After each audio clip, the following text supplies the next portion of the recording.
khawatirnya dipakai maksiat lagi, kumpulkan dosa lagi. Ini mesti paham fikihnya. Yang ilmu demikian, yang dengan kedudukan mesti mengerti. Walaupun dilantik, ada jabatan, ada pinnya, itu dipertanggungjawabkan. Dan resikonya tidak mudah, paling singkatnya meninggal. Saya ingatkan sekali lagi, meninggal.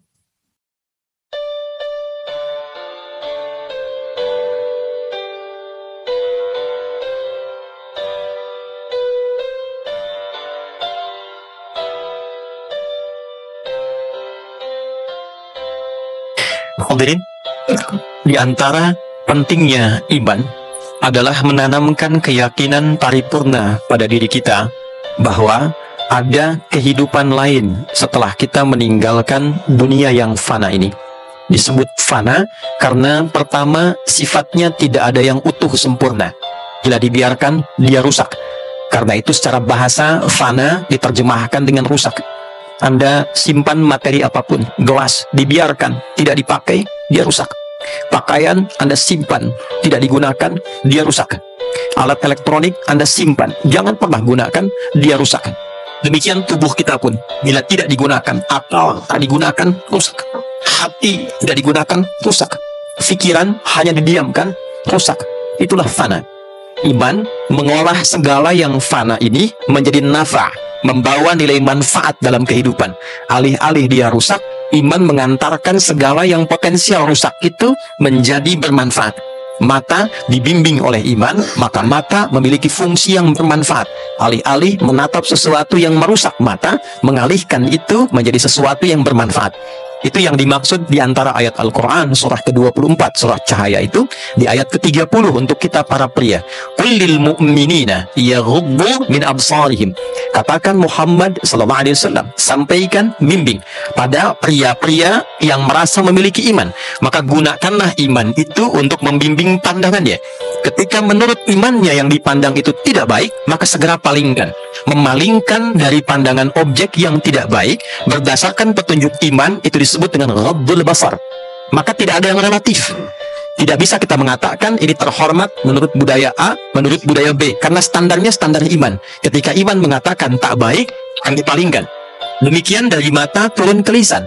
Maka iman memandu lisan. Alih-alih lisan bertutur sesuatu yang mengundang kerusakan, maka dialihkan pada sesuatu yang melahirkan kemanfaatan. Misal di Al-Quran surat ke-49 dari ayat 11 misalnya, ya ayyuhalladzina amanu, imannya dulu, la yaskhar qaumin qaum, jangan gunakan lisanmu untuk saling mencela. Ayat 12-nya ditegaskan lagi setelah dibuka dengan kata iman, la yaghtab ba'dukum ba'da, jangan gunakan lisanmu untuk bergibah, membuat hoax, merendahkan orang lain. Merendahkan itu kerusakan, mencela itu potensi mengandung rusak. Maka dialihkan pada fungsi lisan yang baik supaya terjaga dan terhormat. Ditegaskanlah oleh Nabi di antara sabdanya, man kana yu'minu billahi wal yaumil akhir falyaqul khaira aw liyasmut. Maka siapapun, man itu konjungsi yang sekaligus menunjuk kepada satu objek, isim mausul dalam bahasa Arab disebutnya, dan dia menunjuk pada sifat personal tapi maknanya general. Bisa ke laki-laki, perempuan, tua, muda, dan segala sifatnya. Diterjemahkan siapapun yang masih meyakini dengan keimanannya bahwa dia yakin dengan Allah dan akan menemukan hisab akhirat, maka di antara kuncinya, jagalah lisannya dengan iman itu untuk bertutur yang baik. Tak mampu, dia diam. Jadi hadirin, dari mata sampai dengan ke ujung kaki, kalau kita riset ayat-ayat Al-Quran, maka kita akan temukan betapa iman itu memandu seluruh bagian tubuh kita agar digunakan pada seluruh asas yang bermanfaat. Nah, itulah segala yang dikerjakan oleh iman, didorong oleh iman, menghasilkan perilaku yang bermanfaat karena imannya. Itulah yang disebut dengan soleh. Perbuatannya amal, sifat iman yang membimbing amal menjadi baik, itu soleh namanya. Maka kita satukan menjadi amal soleh, jamaknya solehat. Untuk itu kita sering temukan di dalam Al-Quran kata-kata iman bersanding dengan amal soleh, baik umum kalimatnya amal soleh atau detil perilakunya, detil pekerjaan amal solehnya. Quran surah 103, wal asr, aku bersumpah kata Allah dengan waktu dan kesempatan yang aku berikan pada hambaku untuk beraktivitas 24 jam dalam sehari, sepekan 7 hari. Demikian selanjutnya, innal insana, sungguh tanamkan pada hatimu yang paling dalam, manusia dengan segala aktivitas kesibukannya itu berpeluang lafi khusr, mendapatkan kerugian. Khasara itu kerugian yang diakibatkan karena kerusakan. Rusak menggunakan fungsi lisan, rugi. Begitu mencela, diaktifkan untuk menghina, melecehkan orang, maka kerugian akan berdampak. Jadi kerugian yang diakibatkan karena rusaknya fungsi satu hal, itu disebut dengan khasarah namanya. Illal ladzina amanu, kecuali alladzina, disebutkan 1080 kali dalam Al-Quran, menunjuk sifat komunal dalam bentuk jamak tanpa sekat. Kecuali orang-orang yang amanu, dia mengaktifkan fungsi imannya. Dia beriman, yang dengan iman itu wa amilus shalihat, dia gunakan imannya untuk memandu seluruh bagian yang terkait dengan dirinya, tubuhnya, pakaiannya, perangkat hidupnya, apapun itu dia bimbing menggunakan imannya. Bagaimana pakaian ini dikenakan dengan iman? Tentu ada aturannya. Apa yang harus digunakan? Seperti apa sifatnya? Bagaimana makan menggunakan iman? Apa yang harus dimakan? Apa yang tidak boleh dimakan? Demikian seterusnya, dari yang terkecil sampai yang paling kompleks. Wa amilus shalihat, perbuatan yang didorong dengan sifat iman itu maka melahirkan kebaikan yang dibenarkan oleh iman, itulah saleh. Wa amilus shalihat. Maka dilatihlah kita untuk melahirkan perilaku tadi, karakter iman namanya. Jadi ada karakter yang didukung oleh sifat takwa, melahirkan karakter moral, lahir kepemikiran disebut dengan karakter intelektual, melahirkan perilaku disebut dengan karakter kinerja. Nah, karakter iman ini mengaktifkan karakter moral untuk membimbing sifat intelektual sehingga melahirkan karakter kinerja yang saleh, kinerja lisan yang saleh, kinerja telinga yang saleh, kinerja kaki yang saleh. Itulah amilus shalihat. Maka dilatihlah dengan apa yang disebut dengan ibadah. Salat melatih seluruh bagian fungsi tubuh itu agar soleh. Karena itu kalimat iman pertama kali dalam Al-Quran disandingkan dengan salat. Alladzina yu'minuna bil ghaibi, iman wa yuqimunas shalah. Iman dilatih dengan salat. Apa fungsinya? Ditafsir di Quran surah Al-Ankabut, surah 29 ayat 45. Innas salata tanha 'anil fahsya wal munkar. Salat yang dikerjakan dengan benar itu dia mengalihkan, dia mencegah, dia menghindarkan dari segala macam bentuk kerusakan, baik itu fahsya, perbuatan keji yang didorong oleh nafsu syahwat, zina, maaf kata-kata kotor, jorok, ya, termasuk di dalamnya LGBT misalnya, homoseksual, porno aksi, pornografi, itu fahsya. Mungkar, keburukan yang diingkari oleh hati kita, sumbernya nafsu perut dan akal, korupsi, mencuri, menyogok, menipu, membunuh, merampok, berselisih dan turunan-turunannya, itu mungkar.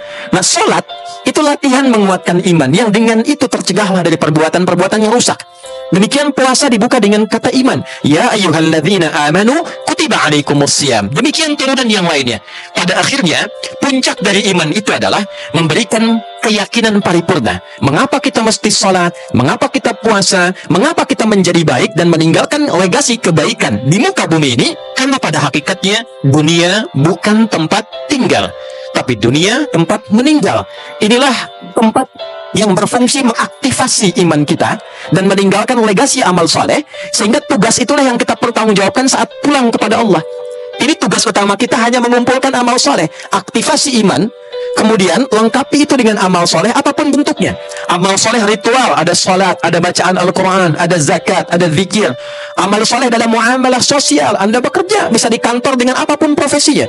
Anda menjadi pebisnis, pengusaha, pedagang, di birokrasi, di diplomasi, silahkan. Tapi pastikan semua itu berupa amal soleh. Kenapa? Karena nilai amal soleh itulah yang hakikatnya menjadi bekal kita saat pulang. Yang kita kerjakan saat ini dengan perangkatnya dan instrumen seluruhnya itu tinggal di dunia. Itulah sebabnya kenapa diumumkan dengan kencang telah meninggalkan dunia, dan semua perangkat duniawi itu ditinggalkan. Pakaian ini kita akan lepas. Alat-alat yang menjadi ID kita, yang kita gunakan, handphone, apakah itu kendaraan, apakah itu roda 2, 4 dan sebagainya, apakah kacamata, jam tangan dan sebagainya, itu sifat duniawi, hilang, kita tinggalkan. Yang dibawa pulang itu apa? Nilai imannya, amal solehnya. Dan itu yang menguatkan kita bahwa suatu saat kita pulang. Wabil akhirati hum yuqinun. Akumulasi iman yang dilatih dengan amal soleh, puncaknya melahirkan keyakinan paripurna. Yakin itu bahasa Arab. Ya, satu kesempurnaan iman yang tertanam pada jiwa itu disebut yakin. Yakin itu dasarnya iman. Berbahagialah kalau ada orang yang mengatakan yakinlah, artinya sudah punya dasar iman. Iman itu ketika tertancap pada jiwa memberikan satu akumulasi keyakinan paripurna yang disebut dengan yakin. Wabil akhirati hum yuqinun. Kenapa mereka mesti beriman? Kenapa mesti sholat? Kenapa infak? Kenapa menggali Quran? Karena yakin pasti pulang. Dan dengan keyakinan itulah kita punya Jumatan. Bukankah Jumat dibuka dengan kalimat iman? dengan nama surahnya Al-Jumu'ah di ayat ke-9 itu. Ya ayyuhalladzina amanu idza nudiya lis-salati min yaumil jumu'ati fas'au ila dzikrillah wa dzarul bai'. Hai orang-orang yang beriman, karena punya iman. Jika disuruh untuk menunaikan sholat Jumat, bergegaslah engkau, tapi bersiap-siap dulu. Ada sa'a, hati-hati di sini. Ada sara'a. Sara'a itu bergegas tanpa perlu persiapan. Anda ingin taubat menggunakan sara'a. Wasari'u ila maghfiratin min rabbikum. Ali Imran ayat 133. Bergegaslah Anda untuk istighfar, taubat, koreksi diri. Sara'a yusari'u, saling mengingatkan. Ada tafa'ul di situ yang mufa'alah. Saling ingatkan untuk taubat. Kalau ingin taubat, tak usah banyak persiapan. Dosa siang, jangan taubat ditunggu malam. Boleh jadi sore meninggal. Ketika keliru istighfar, datang minta ampun. Tapi untuk Jumatan menggunakan sa'a. Fas'au, sa'a ya sa'a. Bergegas dengan persiapan. Tahu jadwal Jumat 11.57, setengah 12 siap-siap. Wudu yang baik, kenakan parfum yang bagus, berangkat sa'a. Anda tinggalkan kemudian aktivitas bisnis dulu. Anda tinggalkan aktivitas dagang duniawi. Pertanyaannya, bagaimana mungkin Anda bisa meninggalkan semua transaksi duniawi itu kalau bukan karena dorongan iman? Apa yang mendorong Anda untuk datang Jumatan? Orang-orang yang tidak memiliki atau lemah dalam faktor imannya mungkin akan dikalahkan oleh kepentingan dunianya. Harian ada proyek nilainya sekian ratus M, sekian triliun. Apa yang menjadikan Anda bisa menyimpan itu dan dilakukan pasca Jumat? Kuncinya, ya ayyuhalladzina amanu. Fitrahnya bekerja, kita akan pulang. Kita akan pulang. Maka Allah ingatkan melalui Jumat ini, ila zikrillah, coba ingat-ingat. Ila zikrillah, zikrullah selama sepekan ini. Bekal akhiratnya jangan-jangan dikalahkan selama sepekan oleh bekal dunianya. Berapa kali bangun sebelum gelap hanya untuk mencari dunia, dibandingkan dengan bangun persiapan sebelum subuh untuk akhiratnya. Berapa kali sehari kita baca berita untuk meluruskan informasi kita, menambah wawasan kita, dibandingkan dengan baca Al-Quran sebagai pedoman kehidupan kita. Berapa kali dari bacaan Al-Quran itu yang kita amalkan? Membaca ayat mata untuk membimbing mata. Membaca ayat tentang suami untuk menjadi suami yang baik. Membaca ayat tentang ayah untuk menjadikannya sebagai pedoman, dibawa ke rumah tangga menuju ayah yang baik. Demikian seterusnya. Sementara kita katakan saya ingin ke surga. Bahkan ingin Firdaus. Bahkan ingin bertemu Rasulullah SAW. Tanyakan balik, berapa bekal iman yang telah dikumpulkan untuk menguatkan keyakinan sehingga melahirkan satu nilai amal soleh yang paripurna. Karena kunci surga itu dua, iman, amal soleh. Kalimat surga pertama dalam Al-Quran dibuka di Al-Baqarah ayat ke-25. Dan diberikan kabar gembira. Allah langsung perintahkan pada Nabi untuk memberikan kabar gembira. Dan kabar ini menggunakan kata basyara yubashiru. Fi'il amrnya basyir. Di Al-Quran itu ada istabsyara, yastabsyiru, ada basyara, yubassyira. Kalau menggunakan basyara, yubassyira, artinya kabar gembira yang disampaikan pada manusia yang masih hidup. Istabsyara, yastabsyiru, kadang digunakan untuk menyampaikan satu pesan penting kegembiraan dari yang telah meninggal. Ingin disampaikan pada yang hidup, cuma nggak sampai. Harapan. Wa yastabshiruna billadzina lam yalhaqu bihim min khalfihim alla khaufun 'alaihim wa lahum yahzanun. Misal Ali Imran ayat 169 sampai 170 itu. Ada orang yang hidupnya didedikasikan untuk berjihad fi sabilillah dalam konteks kehidupan yang luas. Makannya karena Allah, kerjanya karena Allah, merawat rumah tangga karena Allah. Wafat dia diberikan kenikmatan di alam kubur, ingin menyampaikan pada keluarganya, jangan meratap, jangan nangis, jangan terlalu bersedih. Aku senang di sini. ولا تحسبن الذين قتلوا في سبيل الله أمواتا بل أحياء عند ربهم يرزقون فرحين بما آتهم الله من فضله ويستبشرون بالذين لم يلحقوا بهم ألا خوف عليهم ولا هم يحزنون. Saking senangnya mereka, bahagianya mereka ingin katakan, jangan nangis, jangan sedih, kami senang di sini. Kalau bisa engkau kumpulkan banyak amal soleh dengan iman, cepat nyusul ke sini. Di sini lebih enak, tidak ada lelah lagi, nggak ada capek lagi. Itu istabsyar. Beda dengan basyara, orangnya masih hidup, diberi kesempatan untuk disadarkan, kamu akan meninggal, kamu akan wafat, ditunjukkan. Sekarang eranya lebih terlihat. Dulu cuma dengar ceritanya, sekarang bahkan sampai caranya wafat itu muncul di YouTube, kelihatan. Di IG ada story-nya, orang sujud tiba-tiba tidak bangun lagi, orang baca Al-Quran langsung tergeletak, ada orang mengajar langsung meninggal. Demikian yang maksiat, joget-joget meninggal, ada yang mabuk meninggal, ada yang debat meninggal, berkelahi meninggal, saling bunuh meninggal. Kalau sudah ditampakkan dalam pandangan, terdengar di telinga, tersimak dengan seluruh bagian tubuh kita, belum yakin juga bahwa kita pun akan wafat. Dengan cara apa lagi diyakinkan? Wa basyiril ladzina amanu, iman. Muhammad SAW, berikan kabar gembira pada umatmu, sampaikan yang masih hidup loh. Nabinya meninggal, ayatnya abadi pada kita saatnya masih hidup. Kalau masih merasa punya iman, wa amilus shalihat, cepat manfaatkan kehidupanmu untuk mengoleksi amal soleh. Koleksi sebelum meninggal. Annalahum jannatin tajri min tahtihal anhar. Dan yakinkan pada dirimu dengan amal soleh didorong oleh iman itu yang bisa mendapatkan surgamu.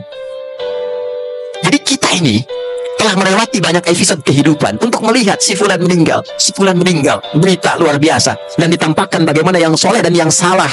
Nah, ditampakkan itu untuk mengingatkan kita berikutnya kita yang pulang. Maka kata Al-Quran, berikan kabar gembira pada yang masih merasa punya iman, manfaatkan waktu sebaik-baiknya untuk menunaikan amal soleh. Hapus yang salah, banyakkan yang soleh.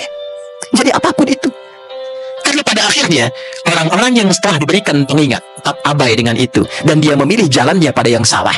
Di akhirat, ketika tidak sampai bekalnya ke surga, dan mesti masuk dia ke dalam neraka, yang muncul hanya penyesalan. Dan faktornya banyak. Al-Baqarah misalnya, 166. إذ تبرأ الذين اتبعوا من الذين اتبعوا ورأوا العذاب وتقطعت بهم الأسباب وقال الذين اتبعوا لو أن لنا كرة فنتبرأ منهم كما تبرأوا منا. Ketika contoh keburukan yang sering diikuti itu berlepas diri dari penyebab hamba ini masuk neraka. Siapa contoh keburukan ini? Syaitan. Sering diikuti. Baik yang tidak tampak bidal jinnati, nanti diaktifkan nafsunya. Alih-alih Jumatan, sudahlah, Jumatan nanti bisa pekan depan lagi. Sekarang dibawa untuk meraih kenikmatan dunia yang sementara. Ada yang melakukan A, melakukan B, maksiat dia, meninggal dalam keadaan maksiat. Saat dihisab, itu yang membisikkan berlepas diri. Bahkan nanti santai aja jawabnya, aku kan gak maksa, aku cuma ngajak, salah kamu ikut. Dalam situasi itu, ini hamba mau jawab apa? Nanti ada marah itu. Ada yang karena pimpinan, karena pembesar, dipaksa bermaksiat, dia ikut. Di Al-Ahzab ayat 67 itu jelas itu. Ya, ya Rabbana inna ata'na sadatana wa kubara'ana fa'adalluna sabila. Ya Allah, kami ini akan tersiksa begini karena menaati pimpinan yang salah. Bos kami yang keliru mengajak pada yang tidak benar. Pimpinan yang mengarahkan pada hawa nafsu ini, maka jalan kami keliru. Maka semua berlepas diri. Kenapa kamu ikut? Setan itu yang paling nyebelin luar biasa. Dia berkata, aku kan cuma menggoda, aku nggak maksa, aku cuma ngajak, itu pun lembut, halus, was-was. Kenapa kamu ikut? Dalam saat itulah kemudian dia mengatakan, dia menyesal. Waqala alladziina ittaba'u law anna lana karratan fanatabarra minhum kama tabarra'u minna.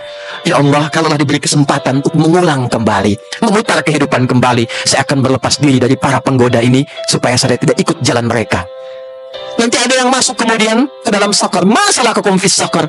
Kenapa kamu bisa kesini, kata malaikat? Bukankah peran kamu di dunia untuk mengumpulkan amal soleh? Kenapa terjebak di neraka? Qalu lam nakum minal musallin. Dulu kami nggak sholat. Sholat dibuka dengan iman, imannya lemah. Jadi saudara, selama ini kita sibuk dengan dunia, tidak apa-apa sepanjang melahirkan hasanah. Rabbana atina fid dunya hasanah. Apa yang dimaksud hasanah? Itu sifat perilaku duniawi yang mengantarkan pada kebaikan akhirat kita. Anda kerja, niatkan dengan bismillah, kerja yang benar. Kalau bisa bekerja dengan benar, kenapa menempuh jalan yang salah? Toh tidak akan menambah rezeki. Rezeki kita itu sudah teratur. Begitu selesai dengan jumlahnya, meninggal kita. Jadi mencari dengan jalan yang benar itu meningkatkan berkah. Dengan jalan yang salah, tidak akan menambah rezeki. Rezeki segitu juga. Nanti yang capek nafsunya, ingin tambah lagi, makannya tetap segitu. Anda kumpulkan 1 triliun, 200 triliun, 1000 triliun, rezeki Anda cuma 100 miliar, dimakan 100 miliar, meninggal Anda. Selebihnya nafsu. Maka tidak salah, silahkan kumpulkan yang banyak. Untuk apa? Beramal soleh dengan harta. Bagaimana cara menempatkannya? Anda belajar. Jangan hanya jadi pebisnis yang sukses mengelola dunia. Akhiratnya bagaimana? Belajar tentang zakat, belajar tentang infak. Bukan hanya mengeluarkan uang, itu diajarkan kemana ditempatkan, kenapa ditempatkan di situ, apa hasilnya. Sebegitu rincinya, saudara. Sebegitu rincinya. Kenapa ada zakat? Ini alasan logisnya. Ini investasi akhiratnya. Kenapa ada infak? Infak kemana saja? Ini bukan perkara ada kotak lewat, Anda isi, bukan. Ada infak untuk keluarga, namanya nafkah. Dari kata infak. Bagaimana infak pada istri, pada anak? Lalu mengelola itu bagaimana? Mendapatkannya seperti apa? Jadi kalau kita paham caranya, nggak ada khawatir, nggak ada ketakutan. Setelah itu nanti ada yang 5, ada yang ibu, ada yang saudara, ada turunannya, baru yang luas. Jadi dibagi 3 oleh Quran. Ya, dijelaskan dulu yang bagian kita, yang paling dekat dengan kita, yang privilege, yang paling dekatnya, VVIP-nya, istri, anak-anak. Cukup dari sini, nanti lebarkan sedikit ke saudara, keluarga, orang tua. Nanti lebarkan ke yang jauh. Anda punya tabungan untuk diri Anda, dibuka untuk beramal, dibuka yang jauh. Kalau paham fikih ini, apapun yang Anda kerjakan dalam dunia bisnis, Allah berikan rezeki bahkan tak terbatas untuk Anda kelola. Kadang dibatasi, bukan tak pengen ditambah lebih, karena belum bisa mengelola. Khawatirnya dipakai maksiat lagi, kumpulkan dosa lagi. Nah, ini mesti paham fikihnya. Yang ilmu demikian, yang dengan kedudukan mesti mengerti. Walaupun dilantik, ada jabatan, ada pinnya, itu dipertanggungjawabkan. Dan resikonya tidak mudah. Paling singkatnya meninggal. Saya ingatkan sekali lagi, meninggal.